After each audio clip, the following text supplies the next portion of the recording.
Hi hello ನಮಸ್ಕಾರ ಸ್ನೇಹಿತರೆ.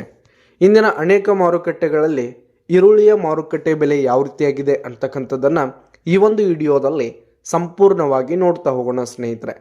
ನೀವಿನ್ನು ನಮ್ಮ ಚಾನಲ್ಗೆ ಸಬ್ಸ್ಕ್ರೈಬ್ ಆಗಿಲ್ಲ ಅಂದರೆ ಇನ್ನಿತರ ಮಾರುಕಟ್ಟೆಗಳ ಬೆಲೆಗಳಿಗಾಗಿ ಈ ಕೂಡಲೇ ನಮ್ಮ ಚಾನಲ್ಗೆ ಸಬ್ಸ್ಕ್ರೈಬ್ ಆಗಿ.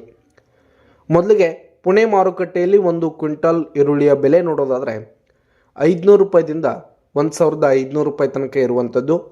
ಹಾಗೆ ಬಿಜಾಪುರ ಮಾರುಕಟ್ಟೆಯಲ್ಲಿ ಒಂದು ಕ್ವಿಂಟಲ್ ಈರುಳ್ಳಿಯ ಬೆಲೆ 800 ರೂಪಾಯಿದಿಂದ 1800 ರೂಪಾಯಿ ತನಕ ಇರುವಂಥದ್ದು. ಹಾಗೆ ಗುಲ್ಬರ್ಗ ಮಾರುಕಟ್ಟೆಯಲ್ಲಿ 800 ರೂಪಾಯಿದಿಂದ 1750 ರೂಪಾಯಿ ತನಕ ಇರುವಂಥದ್ದು. ಹಾಗೆ ವಿಟಾ ಮಾರುಕಟ್ಟೆಯಲ್ಲಿ ಒಂದು ಕ್ವಿಂಟಲ್ ಈರುಳ್ಳಿಯ ಬೆಲೆ 1000 ರೂಪಾಯಿದಿಂದ 1800 ರೂಪಾಯಿ ತನಕ ಇರುವಂಥದ್ದು. ಹಾಗೆ ಬಾದಾಮಿ ಮಾರುಕಟ್ಟೆಯಲ್ಲಿ 1200 ರೂಪಾಯಿದಿಂದ 1900 ರೂಪಾಯಿ ತನಕ ಇರುವಂಥದ್ದು.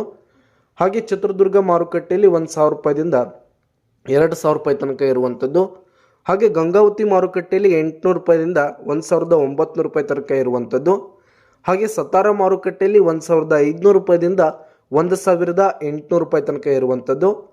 ಹಾಗೆ ಸೊಲ್ಲಾಪುರ ಮಾರುಕಟ್ಟೆಯಲ್ಲಿ 1000 ರೂಪಾಯಿದಿಂದ 2000 ರೂಪಾಯಿ ತನಕ ಇರುವಂಥದ್ದು. ಹಾಗೆ ಕರಾಡ್ ಮಾರುಕಟ್ಟೆಯಲ್ಲಿ 1000 ರೂಪಾಯಿದಿಂದ 1800 ರೂಪಾಯಿ ತನಕ ಇರುವಂಥದ್ದು.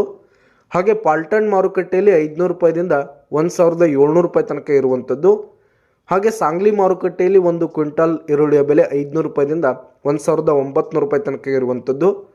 ಹಾಗೆ ಬೆಂಗಳೂರಿನ ಅನೇಕ ಮಾರುಕಟ್ಟೆಗಳಲ್ಲಿ 1200 ರೂಪಾಯಿದಿಂದ 2100 ರೂಪಾಯಿ ತನಕ ಇರುವಂಥದ್ದು. ಹಾಗೆ ಬಾಗಲಕೋಟ್ ಮಾರುಕಟ್ಟೆಯಲ್ಲಿ ಒಂದು ಕ್ವಿಂಟಲ್ ಈರುಳ್ಳಿಯ ಬೆಲೆ 1000 ರೂಪಾಯಿದಿಂದ 1700 ರೂಪಾಯಿ ತನಕ ಇರುವಂಥದ್ದು. ಹಾಗೆ ಕೊಲ್ಹಾಪುರ ಮಾರುಕಟ್ಟೆಯಲ್ಲಿ 1000 ರೂಪಾಯಿದಿಂದ 1850 ರೂಪಾಯಿ ತನಕ ಇರುವಂಥದ್ದು. ಹಾಗೆ ಹುಬ್ಳಿ ಮಾರುಕಟ್ಟೆಯಲ್ಲಿ 1000 ರೂಪಾಯಿದಿಂದ 1900 ರೂಪಾಯಿ ತನಕ ಇರುವಂಥದ್ದು.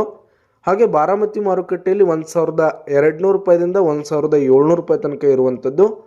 ಹಾಗೆ ದಾವಣಗೆರೆ ಮಾರುಕಟ್ಟೆಯಲ್ಲಿ ಒಂದು ಕ್ವಿಂಟಲ್ ಈರುಳ್ಳಿಯ ಬೆಲೆ 1000 ರೂಪಾಯಿದಿಂದ 1800 ರೂಪಾಯಿ ತನಕ ಇರುವಂಥದ್ದು. ಹಾಗೆ ರಾಯಚೂರು ಮಾರುಕಟ್ಟೆಯಲ್ಲಿ 1000 ರೂಪಾಯಿದಿಂದ 2000 ರೂಪಾಯಿ ತನಕ ಇರುವಂಥದ್ದು ಸ್ನೇಹಿತರೆ.